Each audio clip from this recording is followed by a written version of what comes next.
చింత అక్కర్లేదు. నికర జలాలు, మిగులు జలాలు, వరద జలాలలో అన్నిట్లలో తెలంగాణ హక్కులను, అది గోదావరి కావచ్చు, కృష్ణా నది కావచ్చు, హక్కులను కాపాడడమే కాకుండా ఇప్పటి వరకు అపరిష్కృతంగా ఉన్న సమస్యలను పరిష్కరించి ప్రాజెక్టులను అన్నిటిని కూడా నిర్మాణం పూర్తి చేస్తాం. మా శాయశక్తుల ప్రయత్నం చేస్తాం. ఎవరికి ఎలాంటి అనుమానము అవసరం లేదు, ఎవరికి ఎలాంటి చింత అవసరం లేదు. విషయాలు ఉంటే రేపు బడ్జెట్ సమావేశంలో ఖచ్చితంగా ప్రతిపక్షాలకు అవకాశం ఇచ్చి అక్కడ చర్చ చేస్తాం. సహకరించిన మీడియా మిత్రులకు, ఎందుకంటే సన్లైట్ ఫెయిల్ అవుతుంది, త్వరగా ప్రయాణం మొదలు పెట్టేది ఉంది, మళ్ళీ ఒకసారి వస్తా. సమ్మక్క సారలమ్మ జాతర కూడా బ్రహ్మాండంగా జరిగింది, మీకు తెలుసు. తెలంగాణ రాష్ట్రంలో ఒక సౌత్ కుంభమేళాగా నిర్వహించినాం.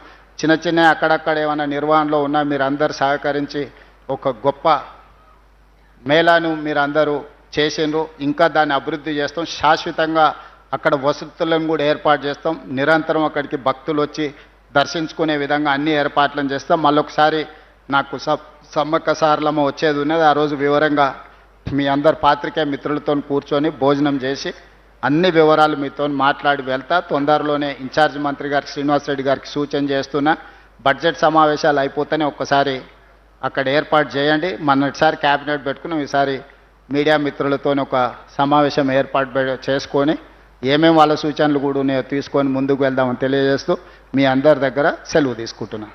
లేదు, ఖచ్చితంగా ప్రయోజనాలకు తీసుకొస్తాం. సాంకేతిక నిపుణులు ఉన్నారు, కంపెనీలతో మాట్లాడుతున్నాం.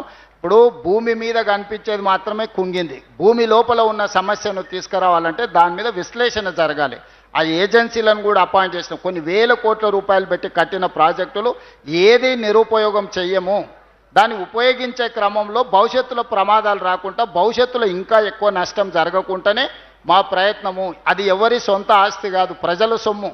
ప్రజల సొమ్ముతో కట్టిన మేడిగడ్డ, అన్నారము, సుందెళ్ళ ప్రాజెక్టులను గాలికి వదిలేయము. ఖచ్చితంగా వాటిని సమీక్ష చేసి భవిష్యత్తులో మళ్ళీ ప్రమాదం జరగకుండా వాటిని రిపేర్స్ చేసి ఆ రిపేర్స్ ద్వారా ప్రాజెక్టులను ముందుకు తీసుకెళ్తాము.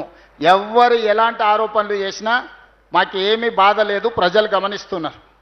మా చిత్తశుద్ధిని వాళ్ళు ఎంత అనుమానించినా ప్రజలకు విశ్వాసం ఉన్నది కాబట్టి ప్రజలు టైం అండ్ అగైన్ తీర్పు ఇచ్చిండ్రు. ఖచ్చితంగా ప్రాజెక్టులు అన్నిటిని కూడా ప్రజలకు ఉపయోగించుకొని తీరుతామని మీకు అందరికీ తెలియజేస్తున్నాను. Thank you.